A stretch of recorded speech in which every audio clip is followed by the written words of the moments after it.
Hi, everyone. This is Mike with episode 73 of Getting Everyone Moving, brought to you by Palms of Pines Parasports. Today, I have two special guests. I have Teal and her daughter, Gemma Guion. And Teal is the director of First Tee in the Coachella Valley. Hi. Hi. Yeah. How's it going? We're floating in polka dots. Yeah. Hey, Gemma. How old are you?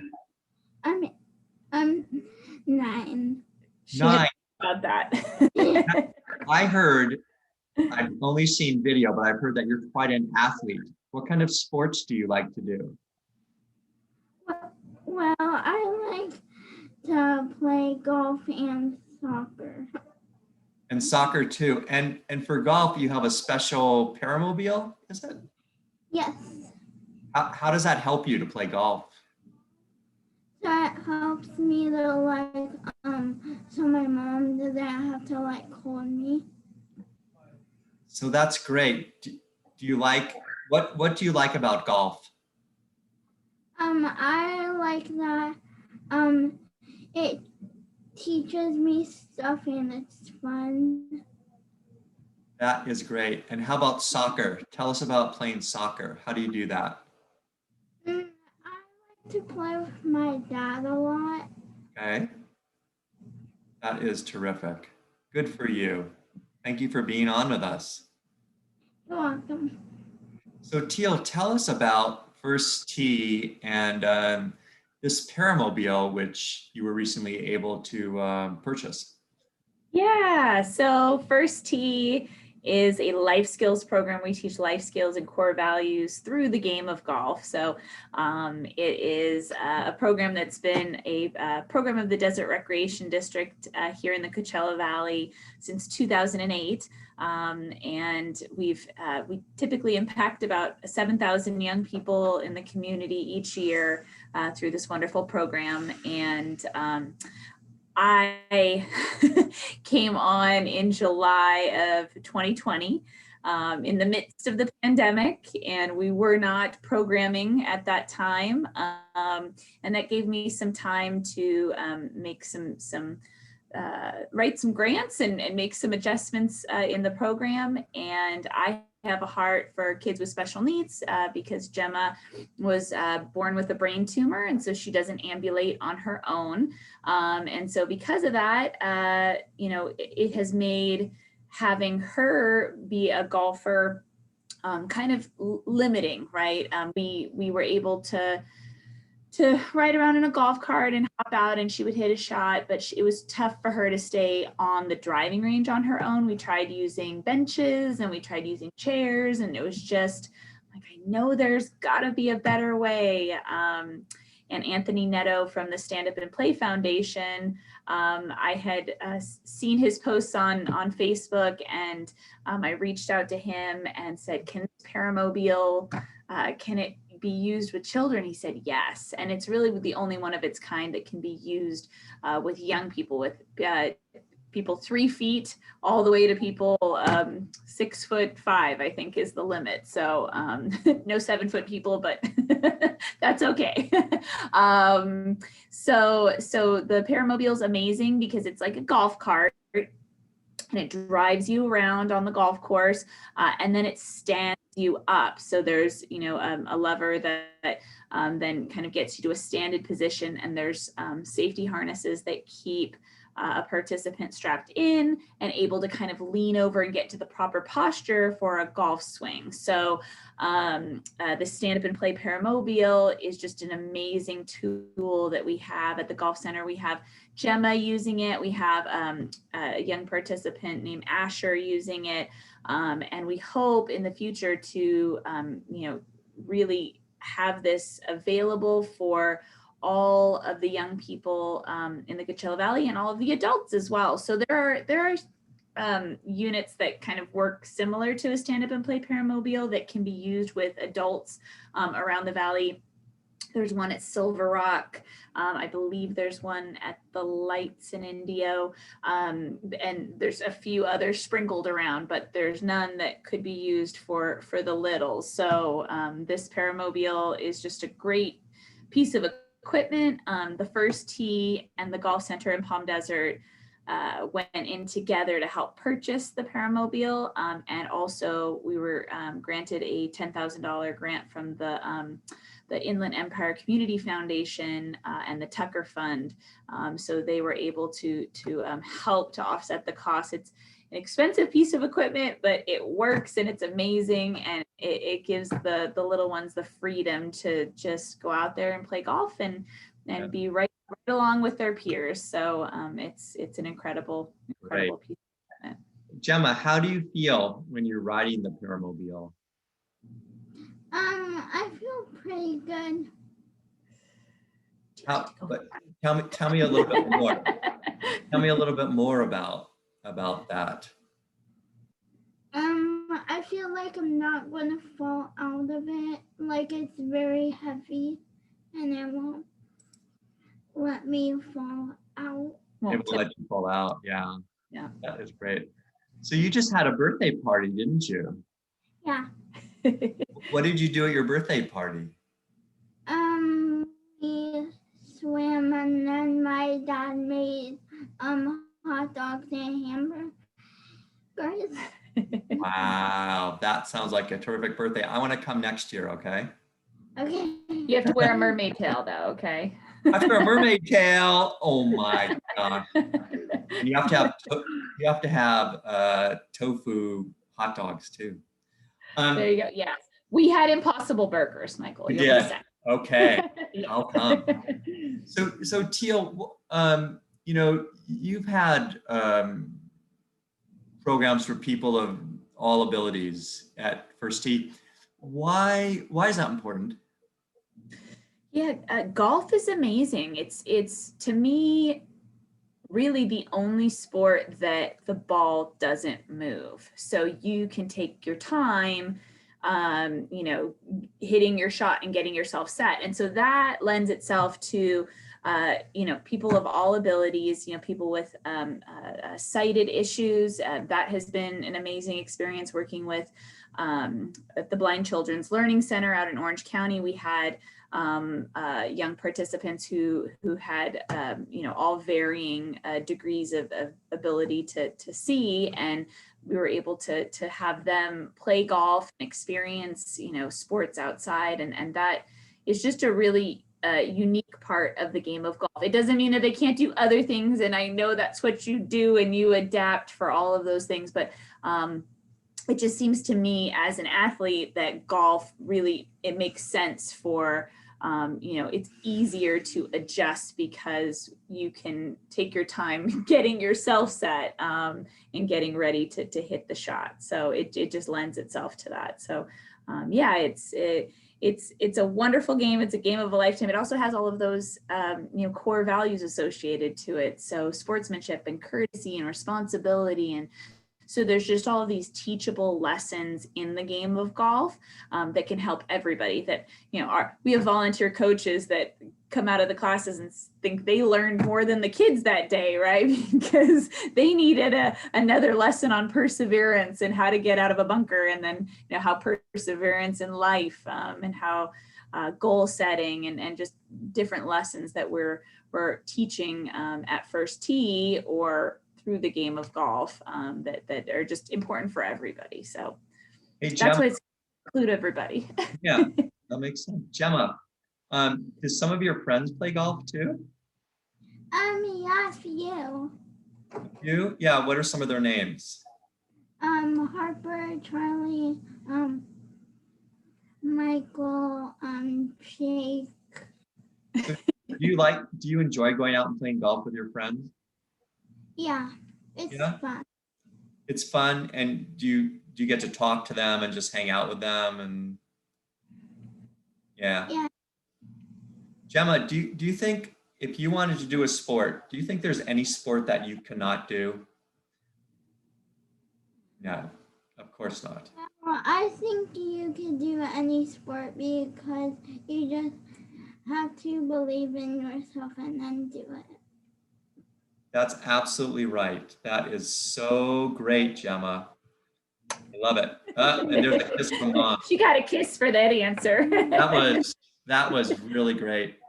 What kind of, Gemma, your mom just said something really important, and that is, sports teach us about life, right? How to live our life.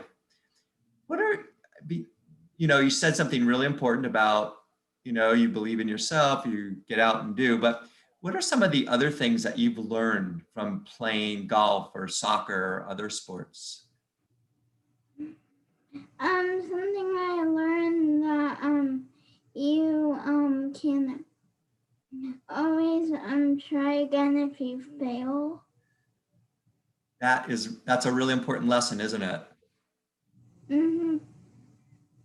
Anything else that you've learned? No, not really. Okay. It's a lot of fun. Yeah. That's a really good lesson. So, Teal, I know your family was always involved with golf. In fact, what is your middle name again?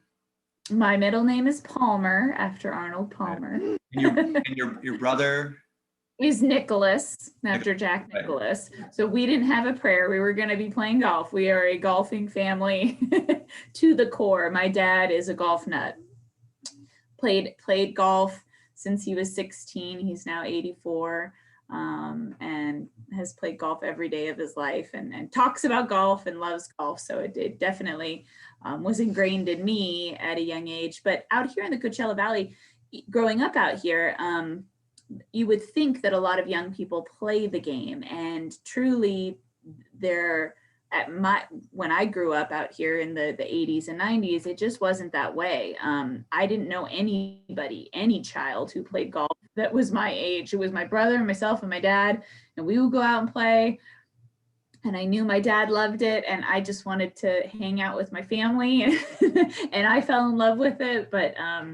But really, it was strange, because if I wanted to be with friends, I had to do something else, and that's unfortunate. And that's what really got me involved in this chapter of First Tee is, if you're from the Coachella Valley, growing up out here, you should have the opportunity to play the game of golf. Like, there is just such a rich history of the game out here, and then when you go out into your world, wherever that takes you, you have the game of golf with you because you came from the Coachella Valley. So that's just the way I see it. No, it's yeah, no, it makes a lot of sense. So First Tee, I know there are First Tees all over the country. So your aim, how young are the participants? Sure. So we have participants ages 4 through high school. So just depending on their age in high school, 17 or 18. And at age 4, 5, and 6, they're doing the Little Linksters program, which is a shorter, more condensed program that just gets them ready to go and working on respect and having fun and falling in love with the game, so that when they are age 7, they start the life skills program. And that is kind of the meat of First Tee is ages 7 to 18.